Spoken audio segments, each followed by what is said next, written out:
Golconda police हदूद के इलाके नदीम कॉलोनी से एक लापता शख्स की लाश बरामद हुई है। जराये ने बताया कि 53 साला नरसिमुलू जो के पेशे से मजदूर था 4 मार्च को अपने मकान से ये कहकर निकला था कि वो नदीम कॉलोनी जा रहा है, जहां पर तज़ीन व आरइश का काम जारी है।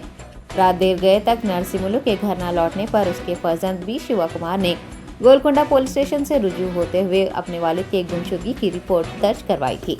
पुलिस को नदीम कॉलोनी से गुमशुदा नरसिमुलू की मसखशुदा नाश बरामद हुई है। गोलकुंडा पुलिस ने नाश को पोस्टमार्टम के लिए उस्मानिया अस्पताल मुंतकिल करते हुए तहकीकात का आगाज किया है। वो इसका 21 का मिसिंग हो गया। उसके घर में 2 बजे के काम कर रहे, उसका काम तो पूरा तो घर में आ गए, तो थोड़ा अंदर गए थे, उसके नाला में गिर गए।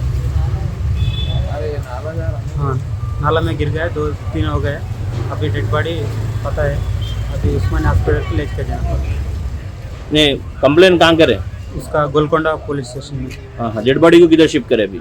अभी उस्मानिया हॉस्पिटल के पोस्टमार्टम के लेके गए। नाम क्या है? नरसिमुलू। हाँ, क्या एज रहता? 55। आप क्या होना उसको? मामा। आपका मामा है? हाँ।